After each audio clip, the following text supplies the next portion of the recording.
sideways, not directional. They are not directional, but it helps to be a little bit closer. All right, you're the millionaire of dirt. That's close enough. Yeah. You can pick me up there, yeah? Just go again? Just talking now, you can hear me now. Oh, that's like butter. That was so smooth. Like garlic butter, like the dip from Papa John's. Oh, that's not a bad one to get started on. What's your favourite dip? I've got to do welcome to Dirt Millionaire Podcast. That was a massive one. There you go. Turn the volume down now. Yeah, so, what's your favourite dip? Dip? Yeah. From, like, you were talking about Domino's, I don't have nothing on my pizza. No, Domino's. Oh, you know what? Domino's dip is a banger, but Papa John's, that's an ultimate dip. They're that one we had when we moved over here, that was Papa John's, wasn't it? Yeah. Not that I can get hold of it.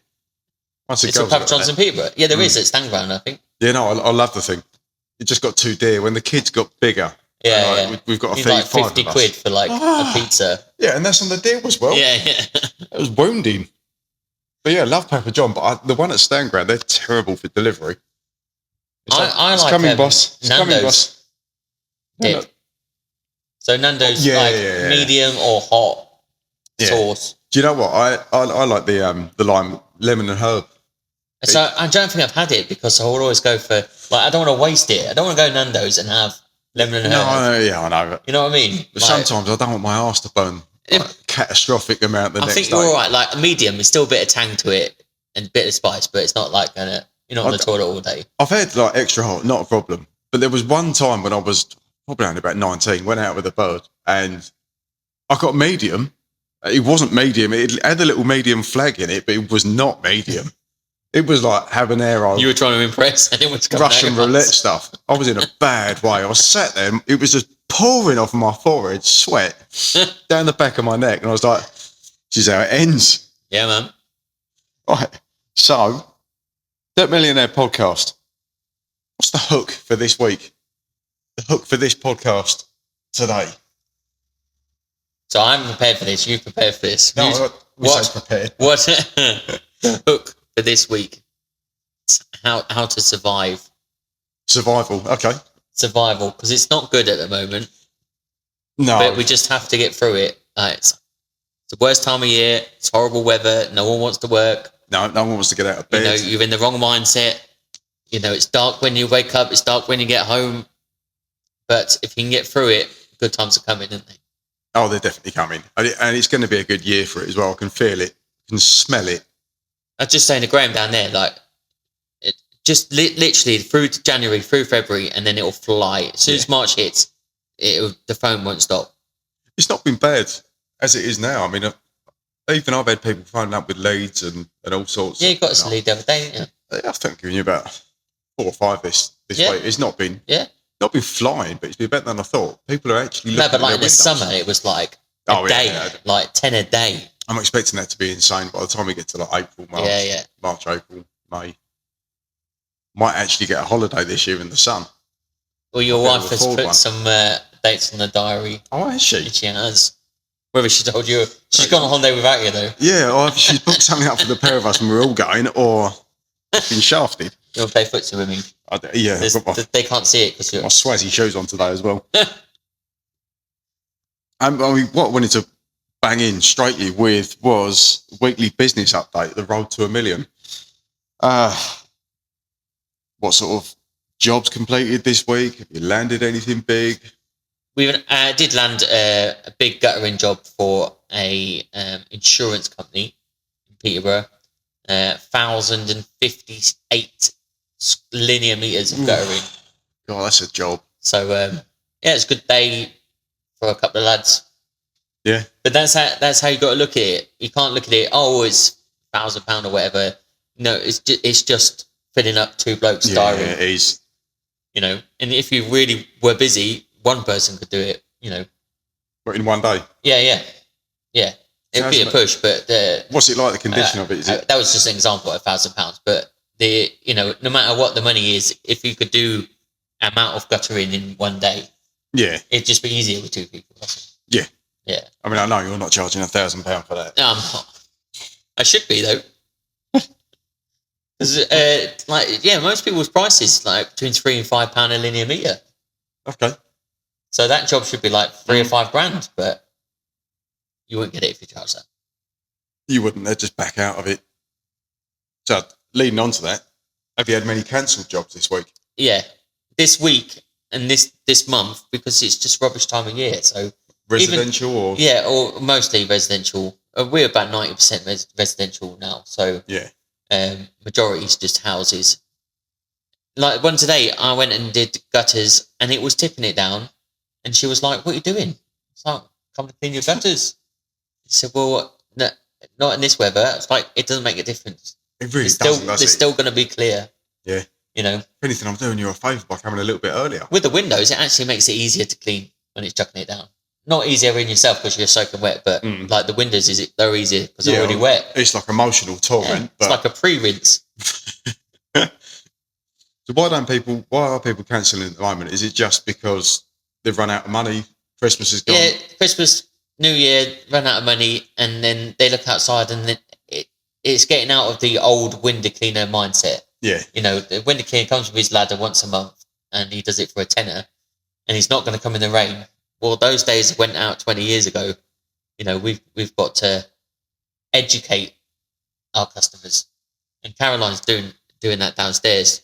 We brought in, because in revenue terms, saying you're sending out one of the lads to do £450 in a day, yeah, and it's 20 jobs, and 3 of them have their gates locked. True. Yeah, right? yeah. Now the old PCS would have gone. We're going to charge them half. But that you could be 10, 12, £15 a job down. Yeah. And 3 of those, so that's £45 down on your day. So he hasn't done £450, he's done £400 a day. You know. Oh, it quickly adds up. So we've got 4 or 5 guys. We're now saying Caroline's just charging them because they're all going to go cardless. Charge them full amount and see what they say. You do message all of them. And they come back and they say, "Well, you only did the front." And the Caroline will say, "Well, yes, but your gate was locked." Yeah. And we did tell you to open your gate. It sounds harsh, but they'll hopefully only do it once if they're getting charged and they're not having it done. Yeah, I mean, couriers will still charge you if they come to your house and can't deliver it, and then they try again the next day, and it's like, right, okay, no problem, it's going back then. And you've got to pay for that. You know, if you're not there, and you've had the fair warning. Yeah. And you booked me. Yeah. This was your idea. Yeah. With window cleaning, it's on them to remember, but we're going to be there every 4 or 8 weeks. Yeah. But it's whether they remember that's the case or not. Yeah. You know, and in the customer's mind, it seems very quick. Even to us, sometimes. I was in Hampton today, and I was like, I swear we only did Hampton a couple of weeks ago, but it wasn't. You know, it was 4 weeks ago. So it's just educating the customer a little bit. Yeah, it does. And this year's flying already. It feels like, what, we're on the 15th today? Yeah. Every time I come on this podcast, I look at my watch. This one today was 2 hours fast. I dropped my watch. Oh. I don't think you've ever seen me without a watch, but I dropped my watch today. You do look naked. Shocking. Like a virgin. All right. So, cancelled jobs, staff issues. You've taken on a new member of staff this week, Fabiano. Yeah. Any good? Yeah, he's a good lad. He's like a gym goer, so he's pretty fit and strong and ready to work. Is he Portuguese? He's a Brazilian, and in Brazil they speak Portuguese. Yeah. So yeah, slightly different. I did do a little bit of Portuguese at school. It's like a difference between someone from Liverpool and someone from Manchester. Right? So they speak the same language, but it sounds completely different. No, you picked the worst one. That is the worst. It's a good example. Scouse is not an accent. It's definitely a way of life. It's something else. Naughty. The Scouse lad we know both used to work for you and me. Oh, and that was a thick Scouse accent. That was. He was I want some thick. No. Equipment problems. Have you had any this week? I know you did last week with your pump, the love pump. Yeah. So I employ Dave, who was on the other podcast. Love cleaning. So Dave comes and sorts out all the problems. So I had a pump split this week. Was that Tuesday? I think that was Tuesday. This is Thursday today. Tuesday. Yes, yeah, you did. Yeah, it was your pipe last week, wasn't it? Your Pump pipe. split, so we need to get a new pump in that one. But we carry a spare, so Dave's put it on the other pump. Sweet. But you think if you didn't have, we've got a spare van, complete spare van. I saw, and you've had it sign written now, haven't you? Yeah. The bus. Yeah, no, that's a new one. But the Bumblebee. big white one out there's got a full pressure washer system, full window clean system in it, and water all ready to go. So, like, I think it was Richard on Tuesday or Monday or Tuesday had a problem in his van. Come back to the unit, swap vans, go in the spare van. If you didn't have that, just think it's the revenue down again. Didn't one of the dustbin men ran over his That's pipe, what it was. ran over his hose, and then wrapped it around the axle about 8 times. Yeah, and had to cut it to get it off. I'm off the truck. surprised that Rich didn't absolutely smash through him. We could do the You have my respect, Rich, and at the same time, I'm disappointed. Should have told him. Caroline's putting a claim in. Yeah. They're going to buy me a new reel because it wasn't my fault they ran over it. Speaking of new reels, what do you think to my new reel? It's yours, is it? Look at that. New reel. My pump. Yeah, it proves it's not your reel because it's not got a pump on it. But There's nothing on. No, I just saw the word pump on the front. So this is Waterworks' Power Up 3D reel. So this is an electric water-fed pole reel. This is just the easiest thing in the world to use. So you've got your remote control. Basically, when you've wound it out, you just press that button and it'll wind it in. Yep. So use your other hand. So if you were using your right hand to press the button, use your left hand just to guide the hose in, or else it'll go over the edges and spin round. Going into some territory. We've talked about pipe, pump, guiding in. But I'm the most untechnical person around. And can I stand up? Yeah, mate. Oh, I don't know if you can get that on camera. Well, you're not tall, are you? But put that on the negative and that on the positive on your battery. Yep. That's the install done. It looks like a nice, solid piece of kit as well. Attach good plastic. Your hose. So aluminium. we use 6mm hose, and we use hot hose. This will take hot hose as well. 6 or 8mm hose, 100 meters, fit on there perfectly. And then, have we got the other little bit? I've got the other little bits. They are. Oh no, you want the this the bit. holder? So You're hiding it down there. So this is from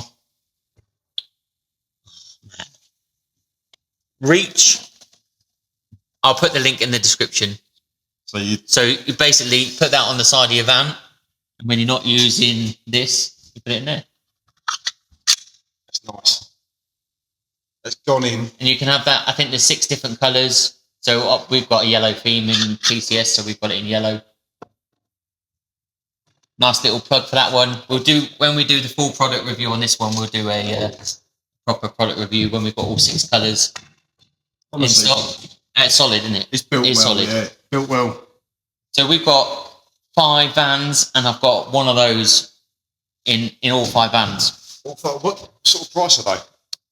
Are they a bit meaty, or so are we talking like they are $799? Oh, I believe. Okay.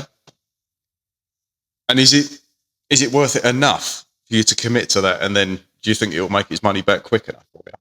Well, or is it just a case of making life easy? I think you could do it in time saved. So if you're reeling with a manual reel every single job, one, you're going to be more knackered. Oh yeah, you get fed up with it, don't you? By the end of the day, I reckon you could save yourself at least half an hour to an hour a day. Because they do whip in quite quick. I've seen them on the videos. 100 meters, you're doing 20 seconds.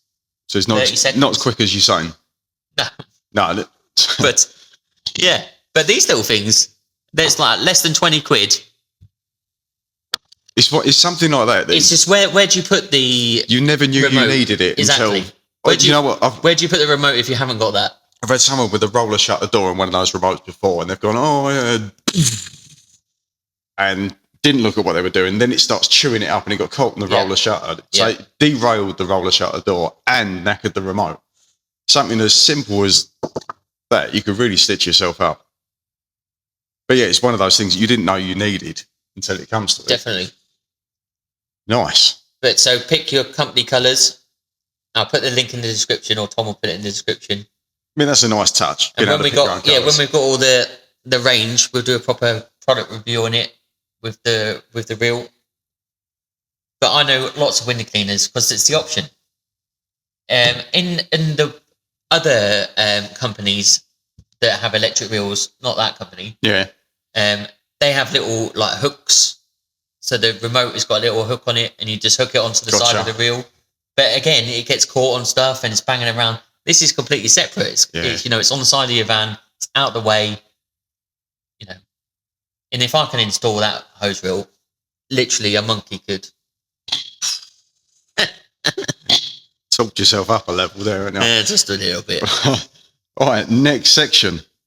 Growth, business growth, or problem solving. Scaling past yourself from owner-operator to business owner.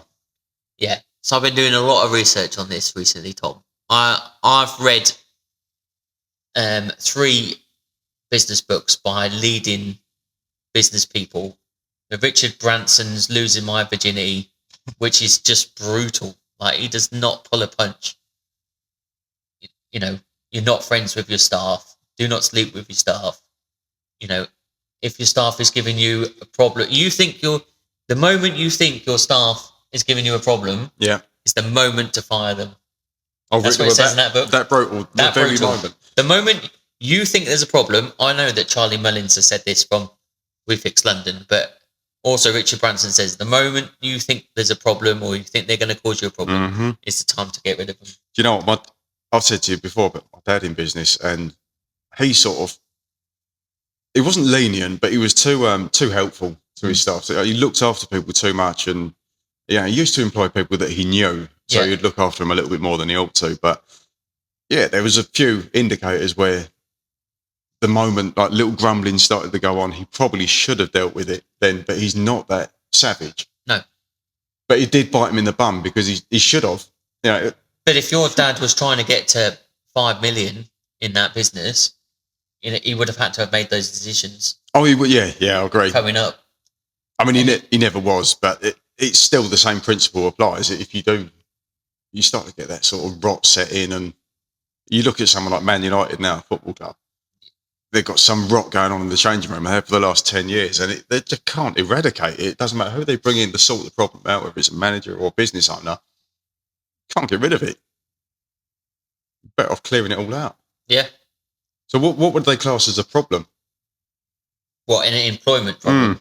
Like when you heard the rumbling, that sort of thing, like when do you need to get rid of someone? What would you class as a problem? It was Richard Branson. A bit moaning too much. Although some people are just moaners. I found that over the years. Old women, I'm not a moaner, but I know a lot of people that just, like, even if it's going swimmingly, I'm just going to moan about it for a bit. Yeah. All right, let you have your rant. Let's move on. But Richard Branson was talking about the vision.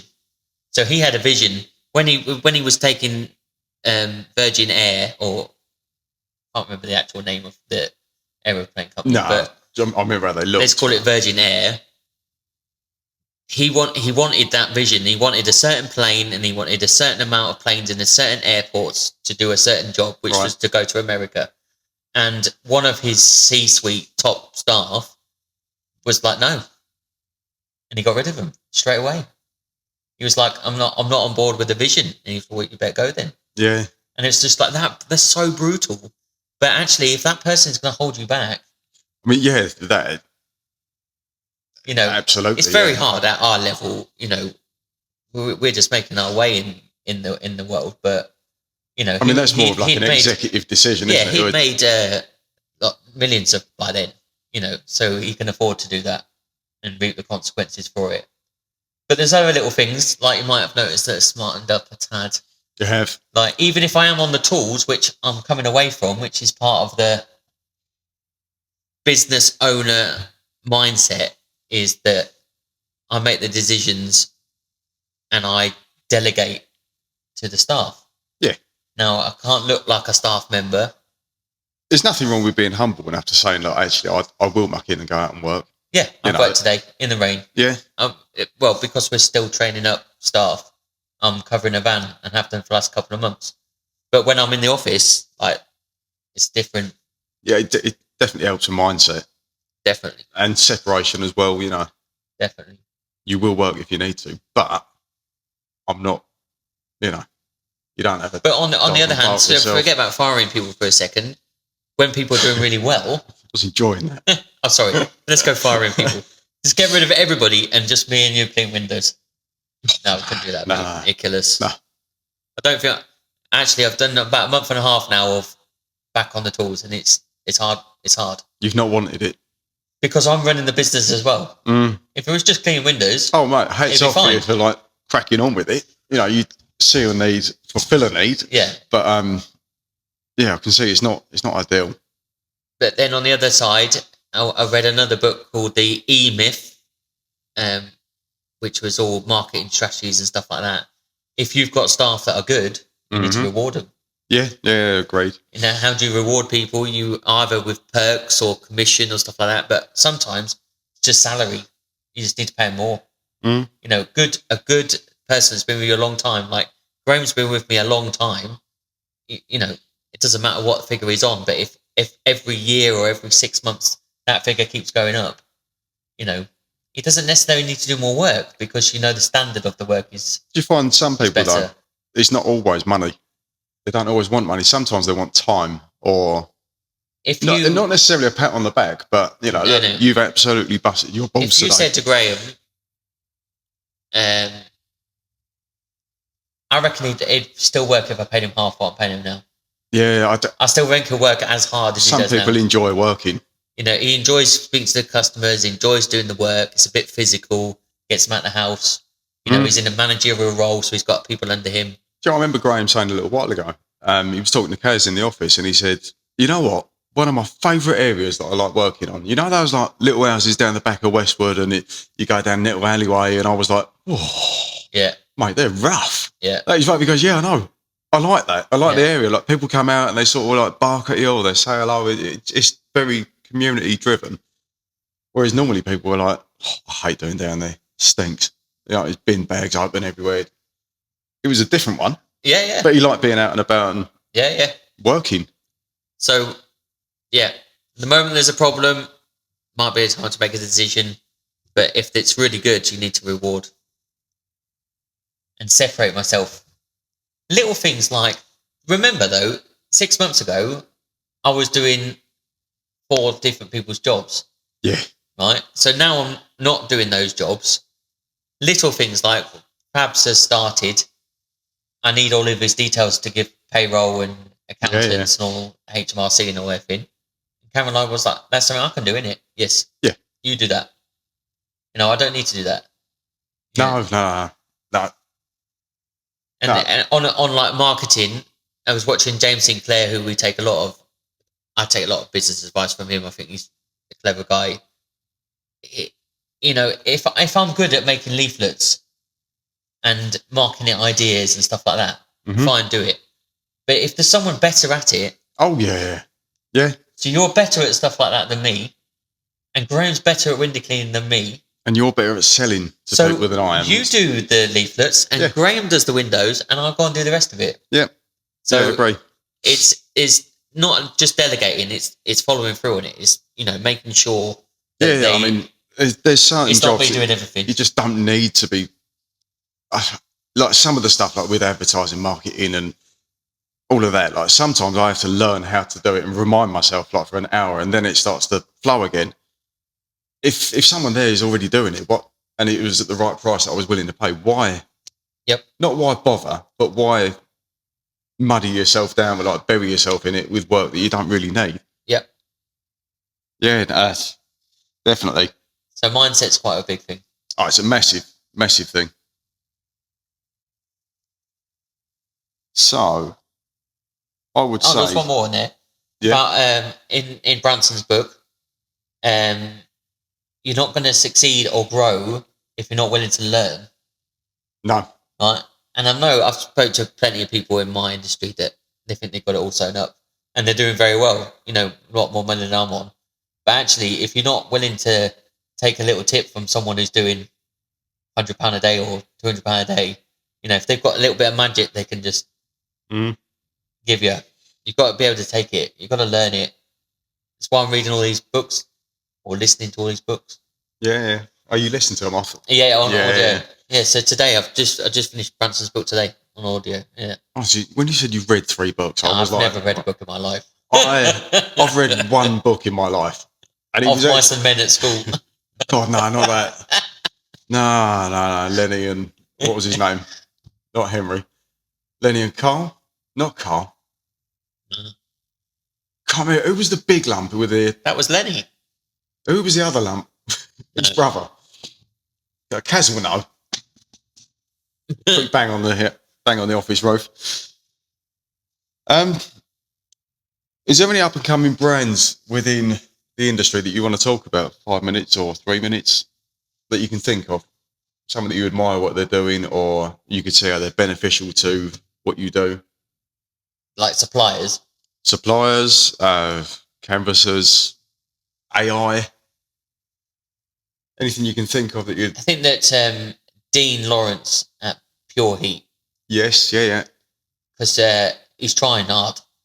And I think he's making a few little waves in the industry. Yeah, he's easy to get hold of as well. He's got the Facebook group. That was part of the reason I bought some stuff from him, because if there was a problem, yes, yeah. I'm not going to bag out the other companies, but with the heaters I've had before, trying to get hold of the company to get a problem solved is not easy. Yeah. Whereas Dean answers you straight away. He's still on the tools as a window cleaner as well, isn't he? Yeah. So he uses his own products as well. But he's got full range of the poles, Pure Heat systems. Okay. Poles, the blue ones, the budget poles. So they're not top end. They haven't got the insulated base and anti-spin and all that stuff like that. But, if you're going to spend £800 on a pole, fine. But if you want to spend 150 quid or 200 quid on a pole... £800? I never realised that.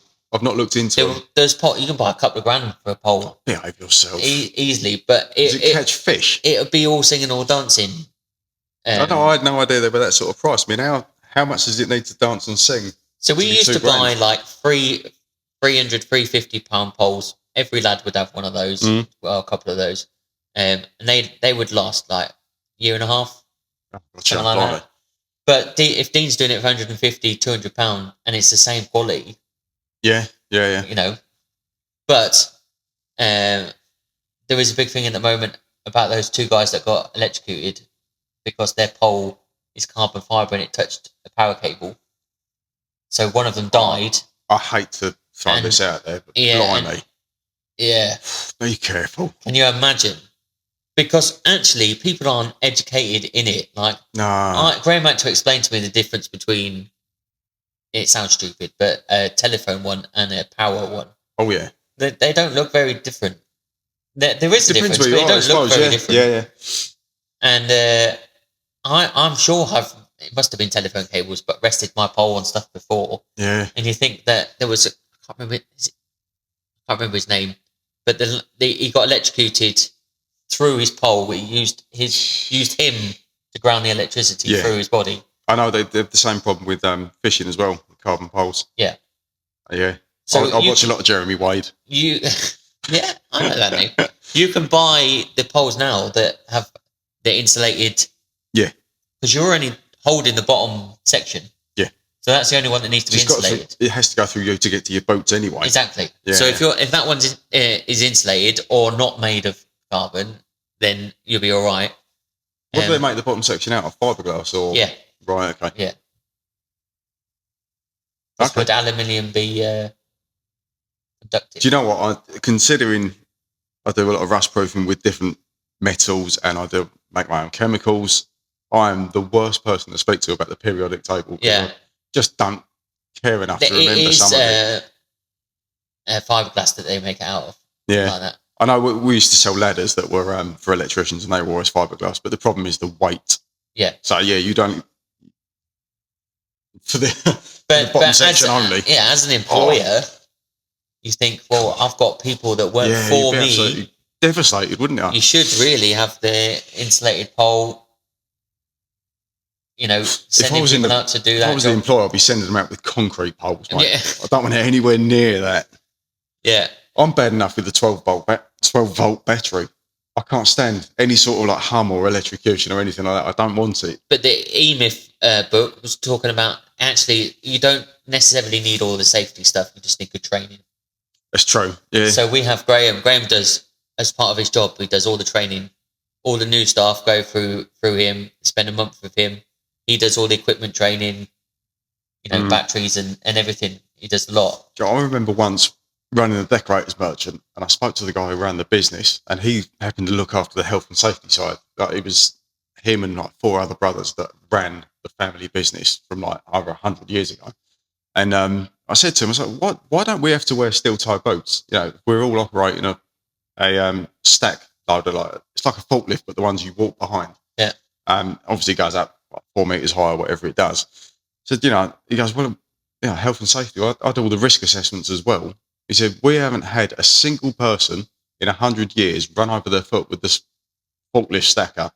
So therefore, doing a risk assessment, you don't need safety boots. You don't need, you know, steel toes. And then a week later, I did run over my foot a little bit and I had steel toes on. It bent the steel toe cap into my toes and could have cut them all off. And I was like, flipping marvellous. Yep. So, yeah, I would have been the person that actually brought new rolling in. But, it was down to training. You know, we had so much training on these forklifts. I think it's very important. You'd have to be a complete knob to go against the training and cause yourself damage anyway. Well, we went and cleaned an insurance brokers, and we had to gutter vac out the gutters. And Graham, I was cleaning the windows, and Graham was doing the gutters, and he cherry picked. He put a cone down every meter. Yeah. Where there was a cable out that someone could trip on. Then he got when the plug was going inside the building, he put signs in the building as well, and then he gaffer taped to the floor the wire, the plug wire, all the way. So literally, if you could, I'd have to be an idiot not to see it. You know, there was no way that you could fall over this thing. Yeah, and you would think, like, our industry, there's 100 meters of hose going out, but it's luminous yellow or luminous green. Yeah. That's not enough. No. People will trip over it. But if you ever go into any retail shop or even like Costa, you notice they've got those sort of semi-opaque dots across the window. Yeah. At that height. Yeah. It's to stop people walking into the glass. Yeah. To think you could be liable for someone breaking their nose because they walked into your glass. Yeah. It's shocking. So training, and you have to be able to learn it as well, though. Oh, yeah. You do get some stupid people, don't you? You just can't take anything on board. No. I mean, I had a guy once, I used to follow him into work, and he was trying to get his knee down on a moped, going around like a roundabout. And it's like, what are you doing? Nah, man. You'll know him. Yeah, I bet I would. He's a younger brother of another plonker that you know and have employed at some point before. But you said about AI.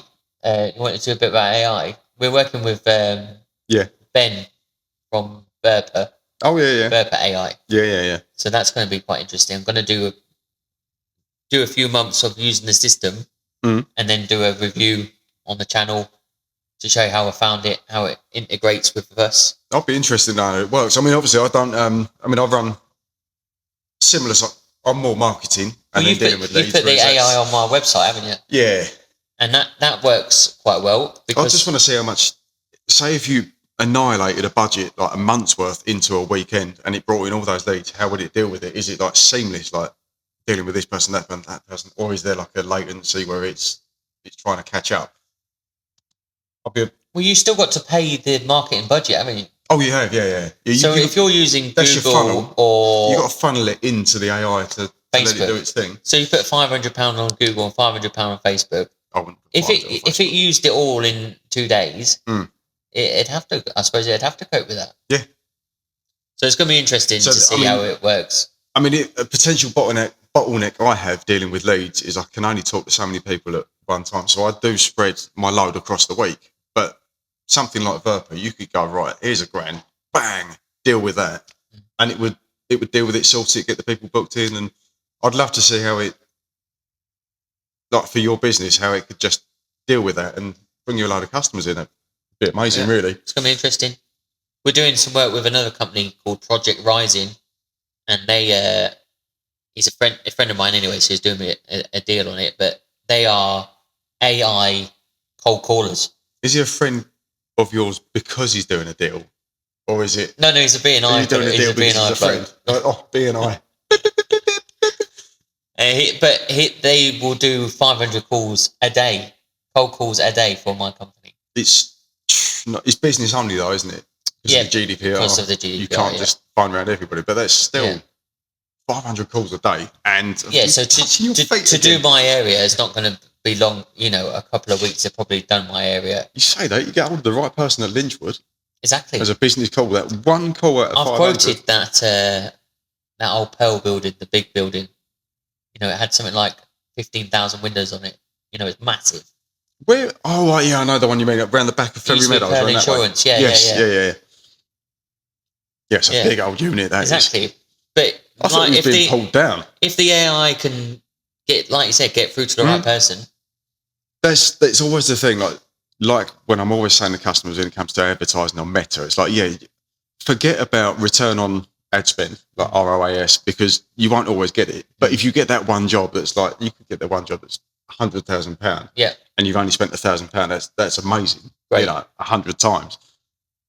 Until you get that, you're literally farting into a hurricane. Well, if you take it another marketing way that's easier to understand, than like leaflets, the rule on leaflets is one job per 1,000 leaflets.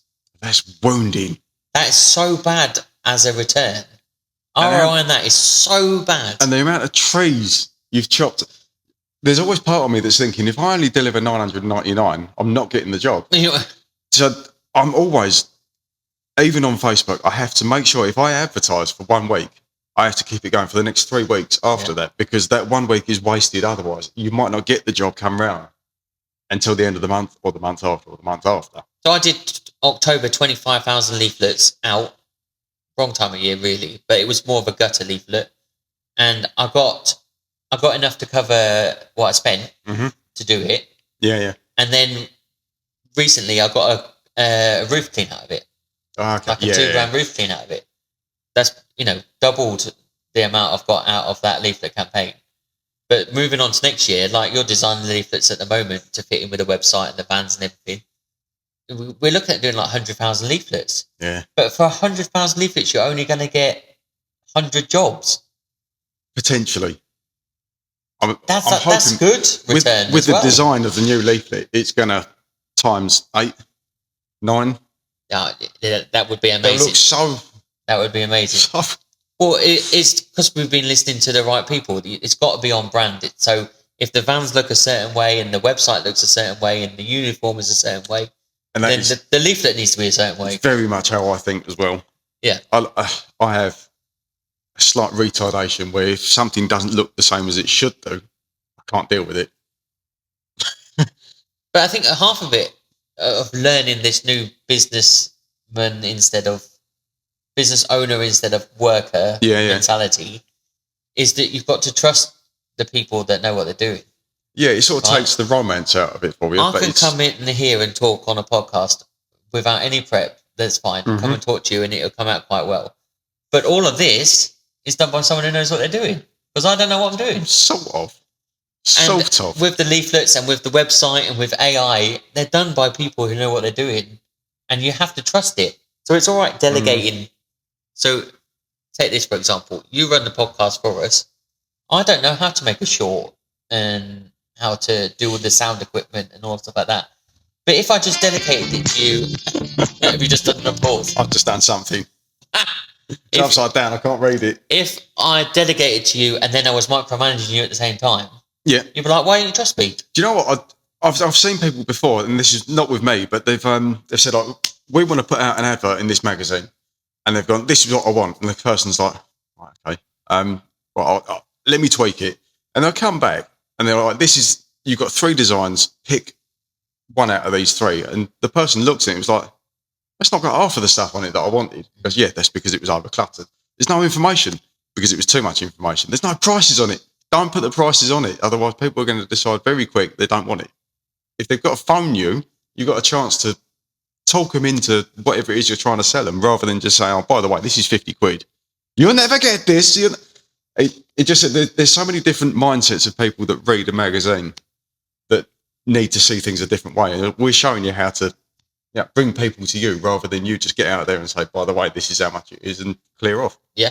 But adverts are the way designers do things is totally different to how you want it when you're the business owner. Yes.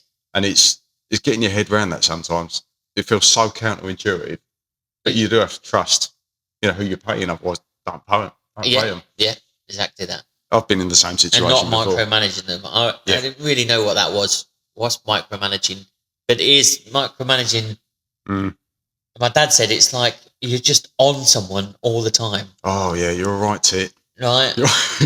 Just leave them alone to do the job. Yeah. Just let them get on with it.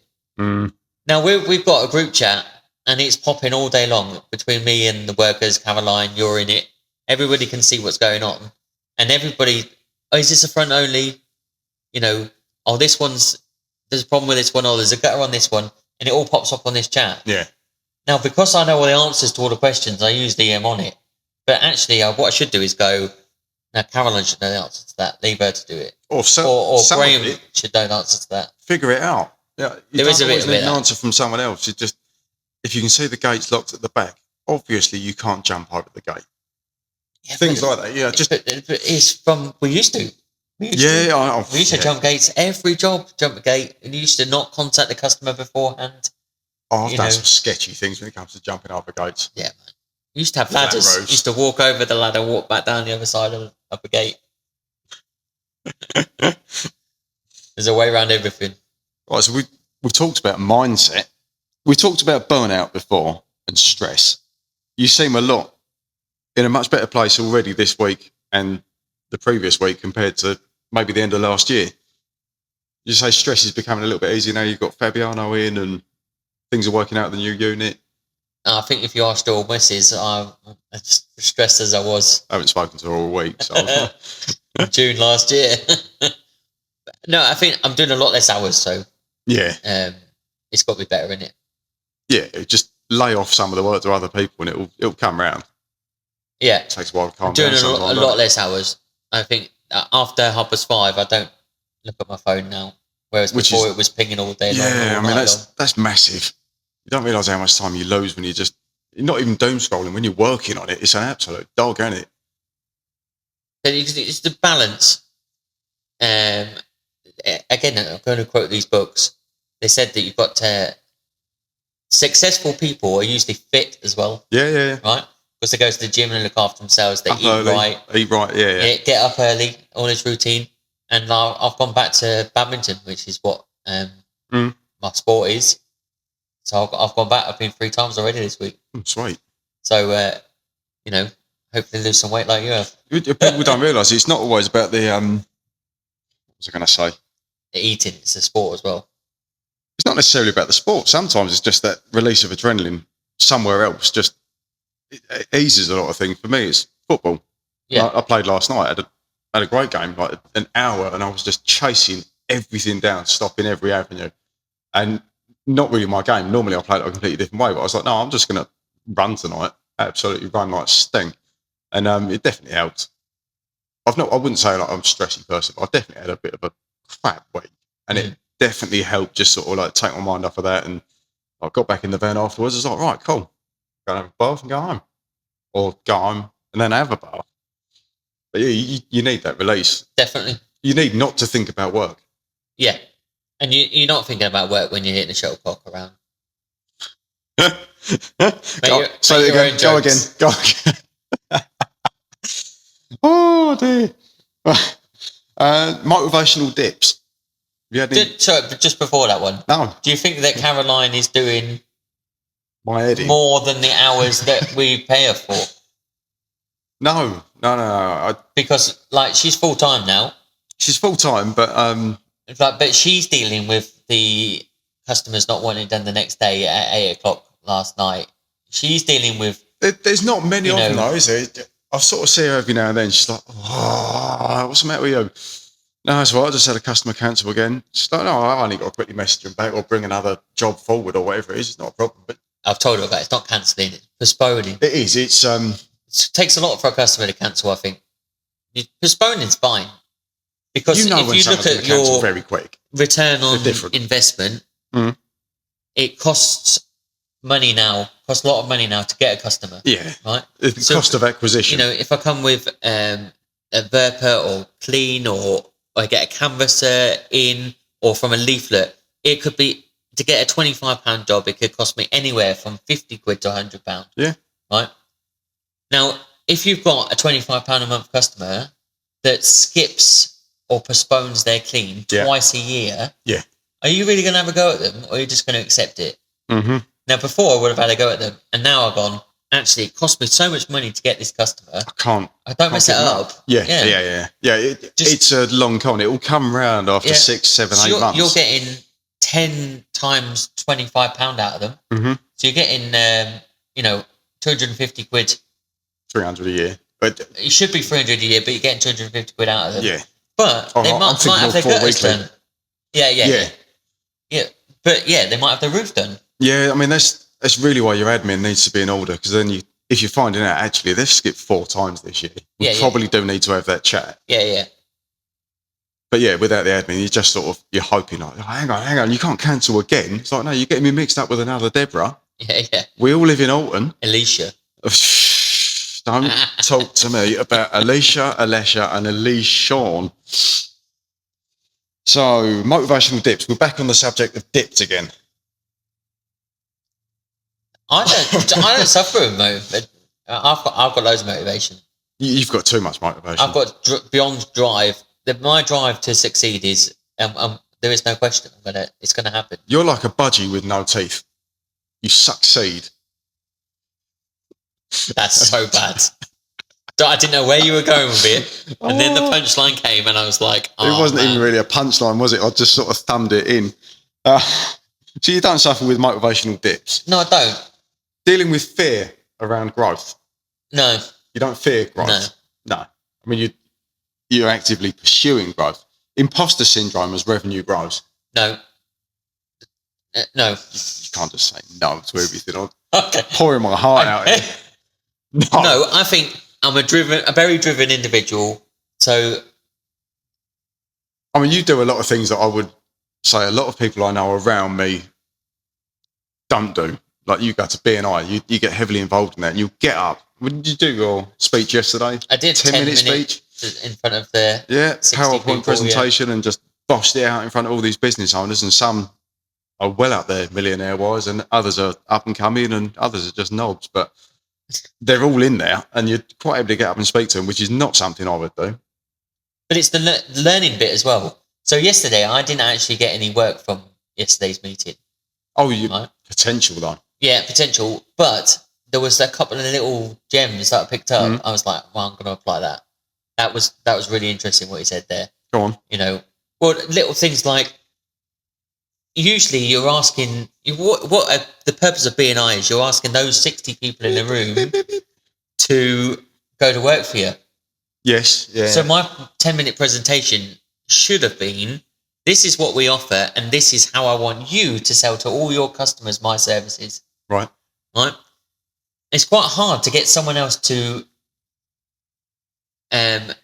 promote your company that you're not paying. Yeah. Oh, yeah. Right? So you've got to find a way. For example, there's a garage, like a car garage in there, like MOT station type garage. Yeah. Yeah. I won't go anywhere else. I'll just go to him. Right. Because he's a member of BNI, because he's got me work in the past. Yeah. I'm going to put all my work there. Right. There's the insurance brokers there. Mm-hmm. Right. All of my insurance, business premises, cars, vans, fleet policy, everything, public liability, goes through him. Do you know what I would say as well, especially with something like an MOT test centre, is if they're at BNI, they're professional about it. Yes. It's not a back alley job. If the guy at the insurance, if he's putting his face on the line at BNI, and there is only one of each in the category, isn't there, more or less? Yeah, no, there's only one exclusive to one, yeah. So he's either good at it or he's prepared to put his balls on the line pretty much. But again, it's down to what you're getting out of it. So you might not get the money out of it that you're expecting, but these people that have been doing it for 25 years, they're turning over millions from BNI. They're practically Bluetooth. Yeah. The connectivity that they have is absolute. You're on fire today. Yeah. It was extra. I will get another in at some point.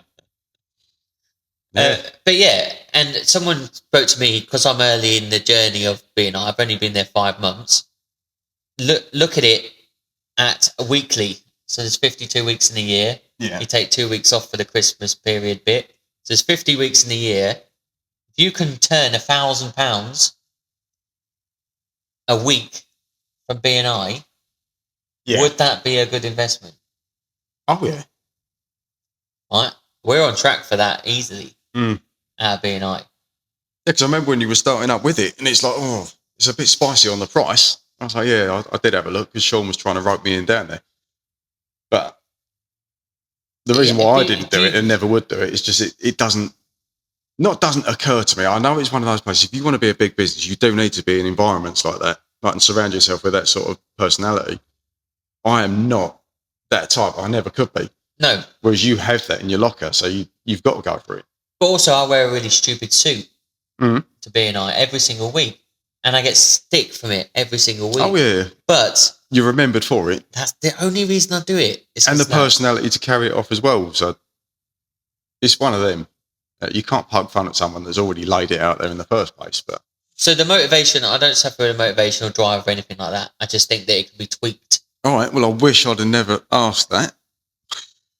Got to find something I do suffer with. I do suffer with delegating. Quick fire round. Go on. What kept you up at night this week? Can't be a boner. I had bad back because I played too much badminton. All right, next one. Not a boner. What's harder now than when you first started? Actually making my wage, making what, so I take out a profit. Making sure you pay yourself. Yeah. Before. I've gone months and years of not paying myself what I should be paying myself. No, I've been there and done that. And you talk to the accountant, you talk to investors, you talk to BNI people, and they're going, you're doing this turnover, you should be paying yourself that. Yeah. Well, I'm not. That isn't there to pay myself. My record was 6 months and I was paying 2 other people before I paid myself, and didn't pay myself for those 6 months. And I bought a couch for someone for like a little unit I had, and he was like, "So how's it going?" I was like, "Yeah, it's all right, but I haven't earned anything for 6 months." He's like, "What?" He goes, "Rule number 1, always pay yourself first." I was like, "Yeah, I really wish I had, but I thought it was going to turn a corner." So I was keeping the members of staff ready for when it got busy again. It didn't get busy again. And I wasn't paying myself. And I was like, I've shot myself in the foot for the last 6 months. Yeah. I've got a mortgage to pay. Yeah. Really daft. But you just going back to that point of keeping it up at night, there was one that I thought was a little bit at night, was I'd set a monetary goal. Mm-hmm. And I think that's very stupid. What you wanted to earn? Yeah. Yeah. No, not me and the company. I said, end of 26, I want to be £1 million company. Yeah. Right? So what happens if we get there and I've done 750? Oh, yeah. I'm going to be disappointed, didn't I? Yeah, but you could have made more but profit. But actually, I've nearly doubled my business. It could have been more profitable in that 750 than it would be in $1 million anyway. And chasing something that you shouldn't. What is turnover? Oh, vanity. And what is profit? If you get it, sanity. But it's so true. Yeah. My brother runs a business that, on paper, it looks like it's low turnover, but there's only 2 or 1.5 people that work there. Mm. It's genius. Yeah, he's kept it ticking over and bubbling away, and it earns more than enough money for. Yeah, it's amazing the amount of revenue they do for the amount of people that aren't there. I know the figures of what your brother's company's doing, and I don't even look because it's too close to home. For just 2 people, it's amazing. Mm. I'm not that far ahead of the turnover he's on. Oh, and I've got a 200 grand wage bill that he ain't got. It'll be much higher this year as well because I've been doing 3 days a week there, and but it brings in a fair amount because it's working on vehicles. So. Yeah, fair enough. Yeah, again, I can't even remember what my train of thought was with that. What was that kept you up at night? What would 2019 version of Jim think of this? So pre-pandemic, what would you have thought of how the business is now? Yeah, good. You're happy with that? Really good. But let's keep going. Oh, yeah. So it's always at the back of your head. Like, I went to Badminton last night. I went to a different club. There was a couple of people there that I used to clean windows 4 years ago. And I just popped the business card in there. I've been to the bags. And they gave me a call today. Did you pop a business card in my bag? Yeah, I did. Yeah. Do you want to windows now? Do you want to come and knock a cock round with me? No one's done it since you did it like 10 years ago. All right, I'll be over next week. Oh, it's going to be a first clean. Horrible. It's going to be a rough one. All right. The best bit, fun segment, a challenge. Would you rather, business edition, would you rather clean out a rotten gutter with your bare hands? Done many times. I have not prepared this properly. I'm trying to think of something that's just as bad. That's pretty bad. We found all sorts of stuff in gutters as well. Oh, I'm going to have to pass I on that. found mobile phones in gutters. I found really what, like a burner needles phone? and syringes. Oh God! And all sorts of stuff. Tennis balls and golf balls and everything in gutters. Yeah, a drone. Needles. I've had a drone out of a gutter. You know what? That drone is probably my son's. My brother bought him a drone, and it was like a cheapy sort of one, like 25 quid, something like that. So it wasn't like top of the range by any stretch. It was at night time. My brother's like, "Come on, Jack, let's go out. Let's have a look at it. We'll go over to the park." And he's like, "I won't be able to see it." He's like, "No, go on." Like, he was more excited than Jack, I reckon. Took it up. Like, go on, go a bit higher. Bring it down a bit. It just shot off. We found it like we could see the light still flashing on it about 2 hours later in the allotments, like way over near this rail bridge. It just went. Yeah, I think you've got to be very... Well, there's all laws about it. You've got to have a license now. And oh, no, this thing wouldn't... All sorts of stuff. You can't make a law about this. It was like that sort of size. It's terrible. I wanted to get one because you could go and inspect gutters and roofs from it. Yeah. You know, I'd worry about you with it. I wouldn't do it. Me and technology do not work. The only technology I can do is my iPhone. That's it. Everything else I don't do. Just about with that as well. Oh, roast one of Jim's old marketing posts. Yeah, I never saw many of your marketing posts. It was more the flyers at the beginning, wasn't it? My flyers back in the day was everything you could think of on one bit of paper. Yeah. Like everything, every service. That just was like the way 40 it was done, services. Like, and we're just window cleaners, yeah? It did. It looked like a Chinese takeaway menu, didn't it? Yeah. What are you going for? Orby? Yeah. That's a 59 and an 83. Free complimentary prawn crackers. But we've done that recently. Like last year when I sent out leaflets, I had a grid. And we'd have like 2-bedroom, 3-bedroom, semi or detached, Velux windows, conservatories. They're all different prices. Massive grid, A4 bit of paper. Yeah. With about, 40, 50 prices on it of all these different options. And this time, I haven't got those options. So we're just doing... You maybe had, 10 lines on that last one? I thought it was more like... it was double that at least. It was massive. It was like A4. It was all... The whole grid was nearly the whole page. You had terrace, semi-detached, and then detached, didn't you? And then at the bottom, it was like if you got a conservatory or an extension. Yeah. Extra prices. But even that, I think... it filled like half of an A4 bit of paper. Oh, yeah. And this new grid is like 4 options. That's it. But yeah, you know what? I've noticed your pricing, you sharpened up a bit. So your minimum has come from 16 up to 18. But your detached has come down. You'd have to be a 2-bedroom mid-terrace to be £18. Yeah. You know, there's not many £18 jobs around. No, but your detached prices have come down a little bit, almost squished in with it. Yeah. So you've brought the price up. Your base price is up, but your top end is way more competitive. I think you clear up a little bit. definitely this year, once it gets going, your leaflets go out, a bit of canvassing goes out as well, you'll start to fly. But I think you'll consolidate a hell of a lot. But like my friends in the industry locally, like we do work with Sim Thorpe. You do work with You Sim were going to bring up Simeon. Now, I've got a great relationship with Simeon, and everybody's like, he's your competitor. He's not my competitor at all. I can't even name a job where I've been and they've been like, oh, the last window cleaner was Sim Thorpe. No, it doesn't work like that, and vice versa for him. It's what we found is that we have to work together a little bit. Oh, definitely. We have to go. I mean, he said to me, what are you charging keep your enemy really close. Yeah, what are you charging for a is 3-bed semi? And I was charging like 18, 20 quid, and he's at 24. Yeah. No, they need to be the same. Yeah. Or else we're just going to be stealing jobs off each other instead of... Oh, you end up in a pricing war where all they're doing is trying to, get a cheaper price off of you and then hammer him with that. Yeah. Do you know what Sim said about you? Lots of things. Can't say it. We'll get the age restriction and everything on this channel. We don't need that. Sim, behave. Take us demonetized straight away.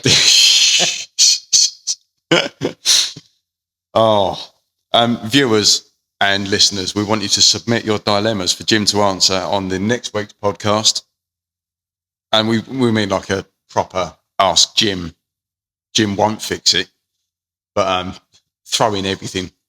Absolutely everything. What nightmares you've had. Ask him how he'd overcome it. You'd have to be quite old to get that reference, because that's the Jim will fix it reference, isn't it? Oh, yeah. Yeah. Like, anybody younger than me won't get that. I reckon, no. Everybody knows Jimmy Savile. Everybody knows Jimmy Savile. Not that reference, though. No, honestly, I was playing football at Power League a couple of weeks ago, and an 18-year-old in a younger team said, whoa, you've got a worse first touch than Jimmy Savile. They all know who he is. Okay. You don't forget. Nobody forgets now who Adolf Hitler is. Like, it's part of history as you're growing up through school. And I bet you anything they're talking about Savile as well. And Rolf Harris, all the others. Andy Peters, soon, Philip Schofield. Andy Peters? Well, no, but Andy Peters is always the one that my dad used to come home from like work and he's like, oh, you got this guy on TV, have you? Look at him. He hit the roids. Yeah. Like, so bad. Did he? He was a skinny guy. Like, a skinny guy. It's like... There's no way. You're not telling me Andy Peters is on roids. The next month, he's like, poof. Nah. I mean, Shadow from Gladiator. You ever remember him? Yeah, I do. He was big time. I think he got banned because of the abuse as well, like substance abuse. But his eyes were out. Popping out. And everyone thought the wolf was a nightmare. But no, Shadow was...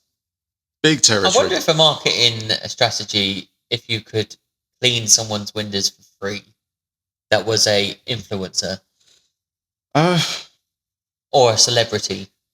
Well, it's worth a go. Do we know any? So I clean some in the business world, famous people, but they're not famous. What sort of business? You wouldn't know them because you're not.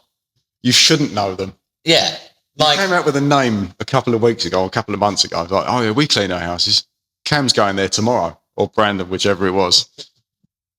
And I was like, who? And you rattled off a name, and I was like, I am not admitting to knowing who that is. Don't say it. Don't. It was a female. But yeah, do we know any other celebrities that we could... The female that's quite popular on the internet. That one. Yeah, I think you said it was either like Thorny Way. Yeah, it is. Yes, yeah. You can tell that story without saying who it is.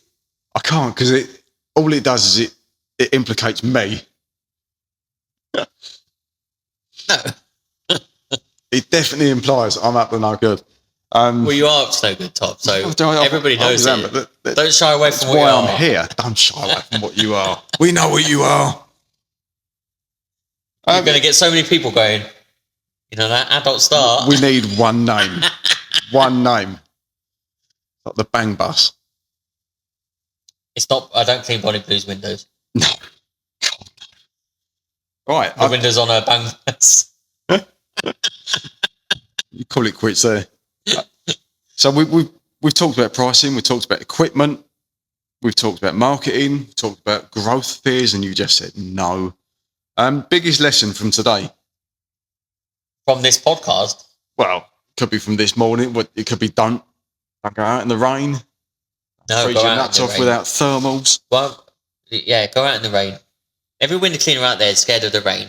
Unless you're traditional, which you should be doing anyway. Just, what's the difference? Tesco's doesn't... You don't shop at Tesco's if it's raining. No, you go to Tesco's in any weather. So why is your window cleaner any different? They're not outside. That's the only difference. And our Tesco's leaks enough for it to be inside out. Do the council mow lawns in the rain? They do. Council workers are told. They clean in the rain. Do road workers doing... Well, they never do any work. They work all year round. In any weather. Yeah, they do. Yeah, so why is window cleaner different? But we're trying to get it to that point. That's why Go Cardless works. I think it's just the wet element, isn't it? They think, why are you cleaning my windows when it's already peeing it down? Yeah, it's an odd one. Someone said to me the other day, and I thought it was really stupid, but actually thinking about it could work. It said, if you've got a dishwasher... Yeah. I've never used a dishwasher. I've never washed up either. So, well, you've called her a name before. I'm going to ask. If you've got a dishwasher, apparently you rinse your plates and stuff like before you put it in the dishwasher. It depends how bad your cooking is and how welded to the plate it was. Right. Well, the same principle could be with windows. Right. If it's raining, it's like a pre-rinse. Pre-rinse. Actually, you know what? It's Rainwater like is wetting great. your dishes before you put them in the... Rainwater's superb because it's soft water anyway. Rainwater is pure water. Yeah. Have you ever noticed, you know that time of year when you get tree sap on your car? That's not entirely true. Soft water will get rid of it. Yeah, it's definitely soft. This is a real hard water area. So when water comes out of your tap, it's about 500 parts per million of nitrogen, carbon. We have a lot of lime in the water here as well. Yeah, all that stuff. Do you know how you can tell how much white bits you have on your nails? If you look at your nails and you've got loads of little white flecks, that normally tells you the hardness of your water. And I remember when I lived in Deeping when I was younger, I had more of it on my nails and moved to Peterborough and I got less. But look at that. Wow. Yeah. Unbelievable. But you can't drink pure water that we reverse osmosis make the pure water. Why can you not? Because pure water attracts the dirt, right? Yeah. So it's pulling everything out of the window, right? So imagine what it's doing to your stomach. How does it pull the water? No, it's not pulling the water. It would rip the line out your stomach. Is what it says on someone's website. That sounds rough. But when Dave had a pint of water, we were stuck in the country, and he had a pint of pure water. He was really ill. Really? Yeah, really ill. Like for a week. Yeah. Does it give it? But you can drink rainwater, can't you? And rainwater's nearly pure. So reverse osmosis, it might well take the impurities and the minerals out, but it probably doesn't take the worms and all the legionnaires that comes out of the water out of the tap. It's that pH scale, isn't it? Yeah. I don't know what pH it comes out after. So pure water is 0. Well, yeah. Right? Well, no, but rainwater's like 7. You want it 7's tap water's the other way. Yes, you got alkaline or you go towards acid, but 7's neutral in the middle. Oh, it's like that. I'm going to have to read up on this and then come out with this next podcast. But you can't drink pure water, but you can drink rainwater. But rainwater, on the scale of parts per million of impurity, is very close to pure water. Yeah. So there must be something in rainwater that's not in. I reckon pure. If I set myself on a week-long diet of reverse osmosis water only, you'd be really ill, I think. Yeah, but cheaper than Manjaro. Everything's cheaper than Manjaro. It's got to be worth a go. Someone's got to do this. £300 for the latest pen. Yeah. That's a lot of money, man. Big dog dosage. For 4 injections. Potentially life-changing. Yeah. You've got to do it, though, as well. It's a little bit like business, right? You can have all the right staff members to go out and do all the right stuff. You always bring this round to business, don't you? But they have to do it. You never leave this nice. It has to be done. You never leave it nice. You can't just have it there and expect work to come to you. You've got to go and you've got to do it. Do you know what? I did it for 6 months and then gradually went up the dosage every time and lost nearly 40 kilos. But it was progressively making yourself feel more rough and you never get used to it. Like the next month, you're like, oh, okay, I'm used to it now. Oh, next month. Each month brought a different. You'd be surprised Sort how of much feeling people rough, are interested in what you just said. You know, what this Manjaro stuff is taking over the world. If someone's lose weight at the moment, they're on Manjaro. Oh, I can guarantee it. Right? Yeah. And to the point though, where I almost think, yeah, but why not? I've spent a lot of years trying to keep into some sort of shape, or training for this, or training for strongman, or going back to football. And this time round, it was like, you know what? I can't be arsed. I'm so sick and tired of getting back to this shape. Yeah. And my mate said, "Oh, I've been taking injections." Like May time, we was out on a stag do. He'd lost a fair amount, and so he put me onto it. And then I just thought, you know, what's the point? Like making it difficult and like putting in the hard flipping miles. Just did this, and it knocked on the head how much I wanted to eat, and then gradually progressed into. I'm not stuck on them, but now that I'm at this weight, I find the benefits of being so much lighter, so much better, so much easier. And but you could maintain that, can't you? You could go down to a very low dosage of it. Well, I haven't been on it now for the last 5 weeks. And you've put on weight? I think I've put on about 1.5 kilos, which is negligible. Big poo, it's gone. Well, yeah, a couple of matches in the week and it's gone anyway. But I don't want to be unfit or heavy again, which is more the motivation. Yeah, and I think there's a misconception of how it works, because I had a gastric band. Yeah. I paid $7,000 and had a gastric band. And that works completely differently. That works it's just pure restriction, isn't it? Yeah, so you eat something, and then by the time you've had 3 mouthfuls, you've got such pain, like the worst indigestion you've ever had. Yeah. And you can't eat anymore. But actually, you learn very quickly that you can cheat it. Do you know what that? You know, and stuff like that. I can imagine it's the same thing like, as Manjaro. You can cheat Manjaro. Oh, yeah, of course I can cheat Manjaro after I do it regularly. You know? Actually, at the beginning, I couldn't cheat it at all. I'd have like a plate, and it's like I'd start eating half of it, and I had to make sure if it was a curry and rice, I had to make sure I ate half and half. Yeah. Otherwise, I'd get halfway through the plate and I can't do anymore. I can't be bothered. Just don't want it. So if I just ate the rice, started off with that, I would have stitched myself right up. How would you describe the way it makes you lose weight? Because it's not like the gastric band at all. No, for all the different dosage, I found it worked different. So first dosage for the first month, it was like, I don't feel like eating. Yeah. I'd make myself dinner anyway, and I only want half of it, and then put it in the fridge, and then the next day, I've already got my dinner set out. I know I'm only going to want that half anyway. It stopped me eating after that as well. So I would always like have dinner, and then later on have like a full dairy milk chocolate bar or something like that. That was gone. That was like one of the biggest killers. So it stopped that and half my dinner straight away. Then the next month, it was like, I don't want breakfast. I'm not in the mood for food. And Kaz would be like, what do you want for dinner tonight? I'm like, I can't think about food right now. Don't even ask me what I want for dinner. It's just not on the register. And then month after that, I was feeling rough, like stomach cramp. So then you don't want to eat. It had all different ways of food not being the what you wanted. Did you do the maximum dose? Yeah. 15. Yeah, and I found all that did was whatever you put in, it wanted to get rid of in water form. Yeah. Sharpish. Yes. It was like, I need to go. Yeah. We was on the way to Precious Washers in Stafford, and it was like, I've got to go. Yeah. Yeah. I think that, so I'm on 15 now. No, I'm not. I'm on 10 now. Right. Going on to 15. I thought you went straight in at 15. I did go 15, but they're hard to get hold of. Oh, really? Well, I found it because I try and get it cheaper than... So you're signing up like a new... Use my friends in the pharmaceutical industry to get me cheaper ones. Like today, I had no breakfast.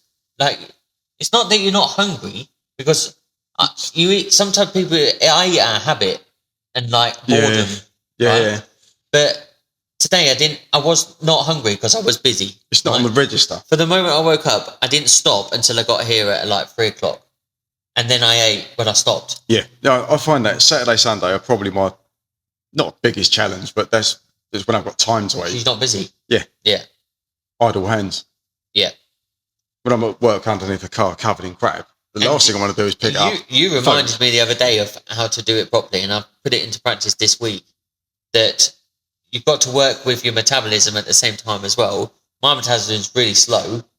So if I go and play sport, don't eat after it. So you're almost like double fasting. So if my meal is at 6 o'clock at night, my evening meal, then I go and play badminton. Usually I'd come over for badminton, I'd be ravenous. But because you're Manjaro, you're not hungry. So just don't eat then. Yeah. Right? So you've stopped eating at 6 o'clock. Then I'm not eating again until 3 o'clock the next day. But it's a massive fast. It doesn't mess up your patterns, but it just completely wipes out your patterns. Right? It was always a case of like when we were little, and my mum and dad were bringing us up, it's like, right, you got breakfast, then you have lunch at school, like break, snack or whatever, lunch, and then you'd have dinner later. And it was always like 5, 6 o'clock. Yeah. It almost like clockwork, like our Newsround's just been on. And then like Neighbours is coming on, and then after that home and away. So it's like, it's definitely dinner time, isn't it? But yeah, so you get stuck in a set way, and it's always like finish whatever's on your plate because of the Africans. So there was loads of little things like that. Put it in a box and send it to them. Yeah, loads of little triggers like that you didn't realise you had. You almost knocked it up in like routine. Agreed. And now I've realised at the age of 41, if I'm not hungry, just don't flipping eat anything. And if you are hungry, eat something. Yeah. You don't have to be so rigid. Very true. Like whenever you go abroad and you see like all the Spanish families or whatever, they're all out like 11 o'clock at night and they've gone out for dinner. Just totally different way of life. You go at 11 o'clock at night here, everywhere's shut. Yeah. British are so flipping structured. It does my head in. Agreed. Yeah, if we drink, we go out to get absolutely annihilated. Well, I think that goes back to people. No moderation in anything. Doing their 100%, yeah. But it's like that's why I was in the States, because I was doing business 100%. Yeah. I was doing, bringing up a youngster, trying to keep the family life. That was one of your points. I thought you were going to do family life. Balance, all that. Yeah, we've rattled on though. Yeah, we've gone on. Let me check this is still recording. Too long. Hour and 16 minutes. Wolf. Yeah, I reckon. Once you edit out all your non-strokes, it'll only be an hour. There's no editing going on in this one. This is no fluff, non-scripted until we have an outline. So it's not a script. No. But there's something there. And I knew nothing about it. Right, so the reason why this script works is because it mixes education, entertainment, and honesty. So get that, people. We've banged all of those things into one podcast for your benefit. It's such a massive thing, If you're honest, like, obviously everybody I'm from religious background, so it teaches you to be honest anyway, right? But if you're honest, I said to a customer the other day, they were like, "Why is this? Why you're trying to rip me off?" I was like, "Honestly, I'm not. Like, I'm not in the business of doing that. We're honest people, and I think that once your workers realise that, you see, like Fabio will tell you now, James and Caroline, they're stand-up people. I like working for them. Whereas other environments, if they catch you out being dishonest, it's a killer. I mean, that relationship's with honesty comes trust, and trust is a massive thing in business, especially when you're working with personalities. But I understand white lies every now and then, but I've said to people in the past before, if I'm being really honest with you, if you don't like it, don't pay me. Don't put me in for the job. You don't need to go down that route. If you're untrusting in the first place, don't spend the money. Definitely. And then people have actually come back to me and said, "Look, I really appreciate what you said there, so I've put the order in anyway." And I'm like, "Oh, but you're a nightmare." But yeah, it's something. You're not boring. I just didn't get much sleep last night. I was too busy worried about this podcast. That's what it was. You weren't worrying about this. You were worrying about other things we talked about earlier. I can't remember what it was. What keeps you up all night? A boner. Brilliant. Right, we're sort of done then. Yeah, good. So again, a shout out to all the followers and subscribers. We are looking to doing deals with product suppliers for reviews, and some of the sponsor the set. You can go monthly, weekly, whichever. So like what we're going to be doing with the products we showed you today, we're going to do a full product review. I'll use it in the business. and then come and tell you what the experience was. We can show you the full range. Like we're going to get the other 6 colours of the holder, so you can see the complete range. Going to be working with Ben from Verpa, so you can get the experience of it. So it's not just me going, oh, you should use Verpa. I'm actually going to use it in the business. I mean, we'll even be able to show you how Verpa works as well. Yep. So it'd be, as much as it's beneficial for your business, you'll be able to show people, look, this is exactly what happens, and this is what is done over the weekend or whatever. Yeah. And you'll see how it benefits you guys as much as it does a big company like PCS.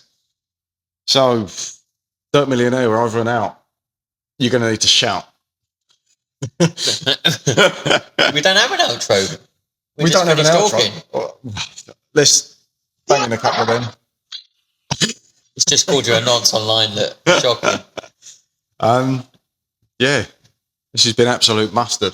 Great. Enjoyed every minute of it, and we're now up to 1 hour and 20 and 30 seconds. So let's call it Stay quits. tuned for the next one. We're talking about a cleaning expo, and we're going to get Mark Monroe's coming on in the next month or so to talk about cleaning expo. Stay tuned. Sweet. Cheers, boss. We are out.